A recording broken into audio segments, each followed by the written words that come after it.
Bantul salah satu kota di sebuah pulau istimewa, memancarkan pesona bhinnekanya melalui kerajinan budaya. Tepatnya di Desa Gilangharjo, Pandak Bantul.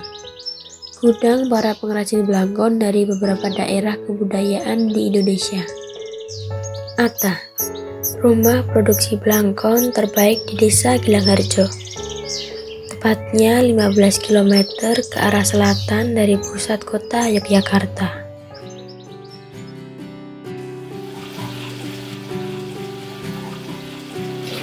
Itu kalau usahanya saya mulai dari tahun 2014 ya. Tahun 2014 terus nanti usaha ini paling maju saya besarkan ini dari 8 tahun kemarin.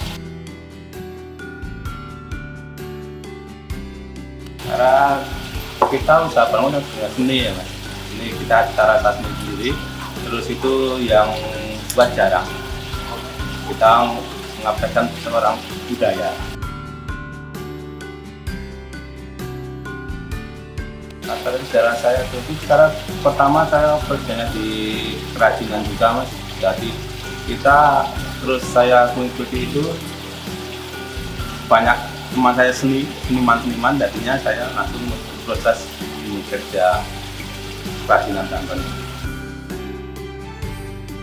Terus dalam kita secara perkembangan itu perkembangannya belangkon itu setiap individu ini kan berbeda-beda. Kita bikin belangkon dengan cita rasa sini, produk ini asli semua, jadi kita bikinnya beda daripada yang lain. Kita dari pandemi memang ada pengusaha karyawan, tapi kita mempunyai standar cuma sedikit yang karyawan. Soalnya kan sini kita beda daripada orang lain. Kita bukan seperti sini. Aku mempunyai sekitar 10 karyawan. Kita dibagi menjadi bagian, kadang ada yang bawa pulang, kadang bikin sini. Lihat situasi, kita semua di sini yang kerja itu usahanya sendiri, majunya usahanya sendiri. Kita punya kerjaan dibikin bersama. Jadi kalau ada kerjaan langsung dibikin bareng.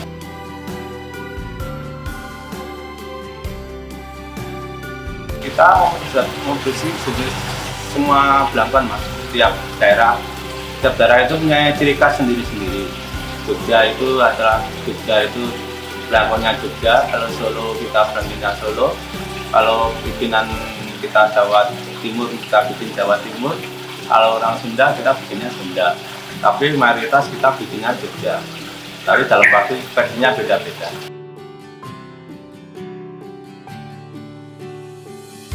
Yang kita ambil aja belangkon Jogja sama Solo itu karakternya udah beda.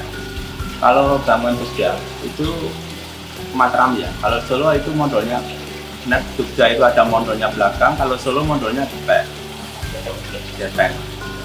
Kalau kita Jawa, belangkon Sunda nggak ada mondolnya kris, langsung di Solo tapi beda sedikit. Jadi setiap daerah itu mempunyai karakter yang beda.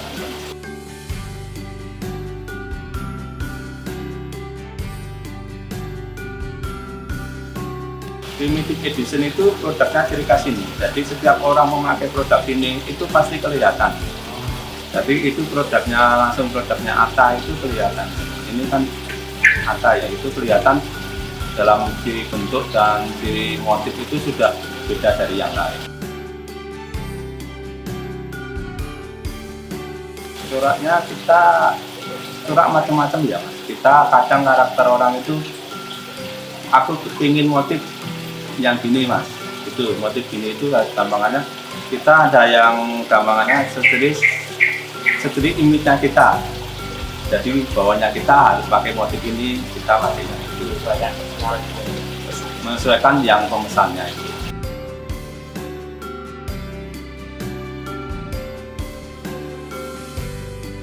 Kalau belangkon itu kalau kita definisikan jenis belangkon itu memang banyak ya mas, tapi yang paling utama itu adalah belangkon Jogja. Solo itu memiliki Sunda, terus Sunda, Betawinan, Jawa Timuran, Tapi prosesnya beda-beda loh bentuknya itu. Tapi yang bentuk blangkon itu yang paling utama adalah Jogja. Kalau yang lain cuma detil-detil seperti peci itu biasa. Blangkon Jogja aja nanti sudah dibagi menjadi beberapa versi untuk tadi Jogja Mataram biasa, Jogja Senopaten, Jogja Bibian, Jogja Koncer, jadi macam-macam. Jadi nanti perbedaannya itu dari bentuk belakang itu. Kalau Solo nanti Solo ada Solo namanya Solo Pakualaman Jogja, Solo Kasatriyanan Surakarta, itu beda-beda. Solo prosesnya juga banyak blangkon Solo, tapi dalam diri konteksnya itu minimal bentuknya hampir sama. Jadi Mataram sama Jogja Mataram itu ceritanya agak seperti kuku itu. Kalau Senopaten kecil itu yang memakai biasanya beda-beda. Kalau Mataram itu ibaratnya yang memakai itu kelas-kelas raja itu. Kalau yang Senopaten itu untuk Senopaten. Kalau untuk abdi dalam nanti blangkonnya udah beda lagi. Mataram tapi versinya beda.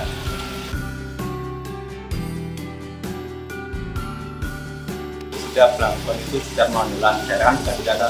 Ya itu soalnya kalau blangkon Jogja itu mondolnya agak mendung, itu orangnya Jogja itu sedikitnya kan halus.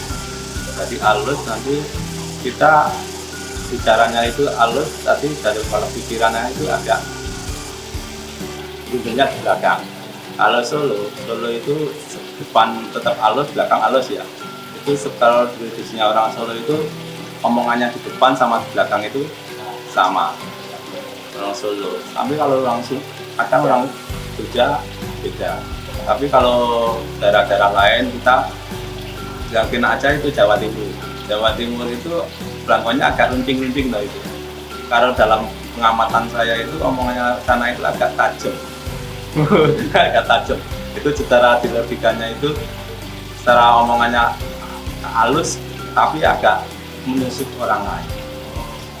Dalam pasti orang Jogja.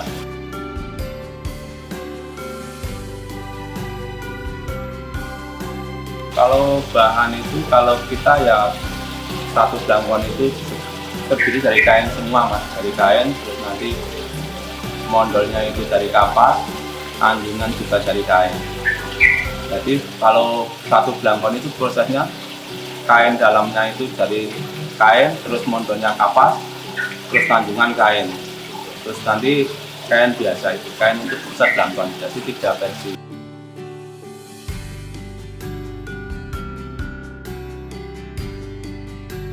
Kita ada yang kerjasama sama produk lain, produksi lain, ada yang proses sendiri.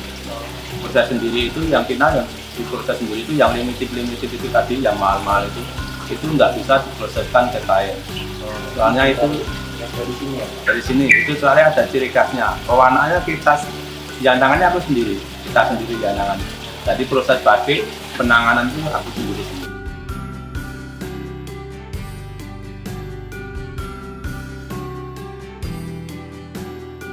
Langkah-langkahnya pertama itu ada perakitan, nanti bisa lihat prosesnya perakitan, terus nanti kita dalam waktu proses perakit pemasangan nyuruh penjahitan dan finishing itu adalah sudah dicepot itu terus nanti dikasih jedat itu baru jadi baju blangkon tapi dicuci.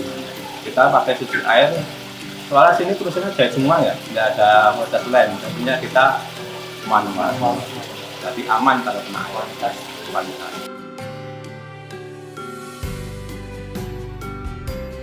Kita yang paling murah dulu ya, ambil paling murah itu prosesnya blangkon itu paling lama itu sekitar 2 jam sampai 3 jam ya. Udah ibaratnya semua proses blangkon ya. Kalau yang paling mahal itu prosesnya sekitar bisa 1 hari mas, 1 blangkon. Itu nanti detail wironya beda itu. Kalau yang biasa itu wirunya sekitar 17, kalau yang bagus itu limited edition itu wirunya 21 wiru. Itu lebih banyak, dari proses jahitannya lebih banyak, terus proses pembuatannya lebih sulit.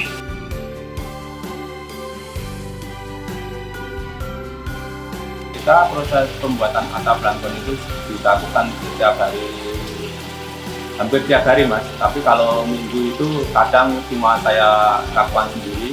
Kalau hari-hari biasa kita Senin sampai Sabtu itu dilakukan sama teman-teman. Jadinya kalau tiap hari kerja, cuma kalau minggu saya sendiri.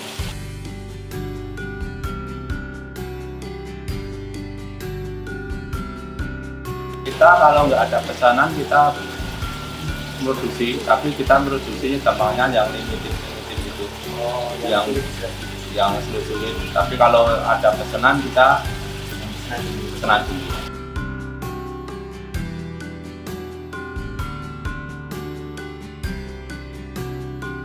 Kita pemasarannya paling dekat itu seluruh Indonesia ya.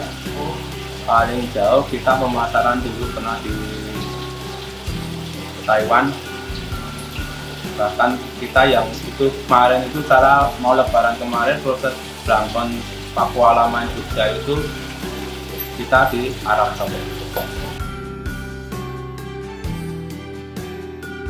Pada sasaran utamanya kita setiap kalangan lah bebas. Soalnya belangkon kita tidak, jadinya kita produk dari Bang Atta itu produksi yang belangkon tidak khusus belangkon aja.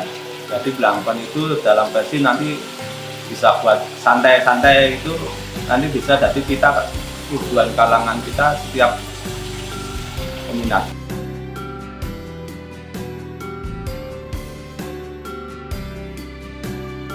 Kita yang paling banyak sih pesan sini itu dari Keraton Pakualaman Jogja.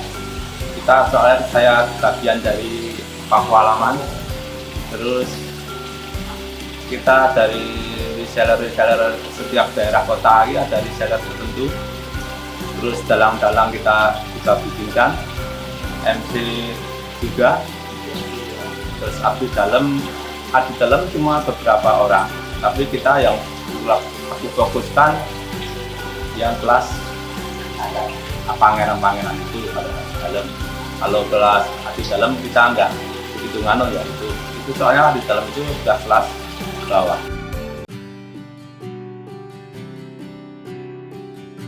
Kalau belangkon itu prosesnya kan dari dulu pertama awalnya kan ubel-ubel Mas, tapi ubel-ubel itu dalam versi perkembangan zaman dari sekarang itu, kalau orang itu kan pada dasarnya males itu pakai ubel-ubel itu, jadi proses nanti dibikinkan langsung dari belangkon itu langsung pakai.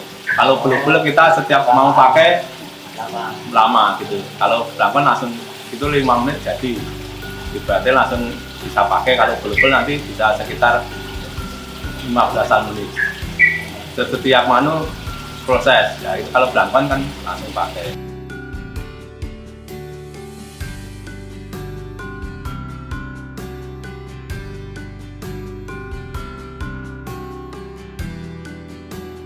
Kalau kita perkembangan sekarang sama era dulu hampir sama ya Mas, cuma kalau sekarang itu yang dipentingkan itu kualitas dan motif.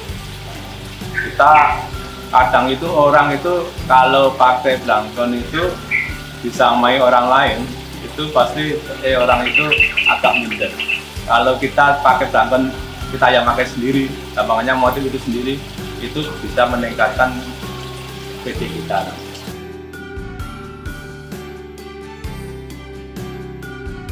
Kita setelah COVID memang ada penurunan ya Mas. COVID itu ada penurunan, setelah COVID itu ada agak lumayan kita sudah jalan, walaupun kemarin sempat berhenti sebentar, tapi proses masih bisa jalan sampai sekarang. Untuk karyawan masih tetap, nggak ada penurunan. Kita di sini bukan cuma produksi belangkon ya, kita proses sama proses batik tulis. Jadi batik tulis full limited edition. Kita mementingkan produk itu produk sendiri, jadi kita nyawit sama belangkon.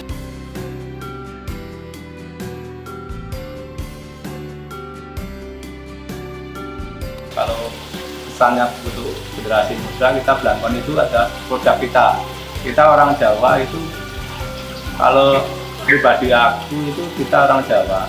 Kalau mau ke masjid atau kemana itu pakai belangkon nggak masalah ya. Itu nanti belangkonnya itu versinya nanti batik versi Sunan Kalijogo itu beda. Jadi atau waktu hari-hari main kita pakai versinya versi konser itu setiap hari untuk bermain untuk versi anak muda. Setiap kita harus menghargai itu belangkon itu memakai kembali untuk menghargai budaya kita sendiri.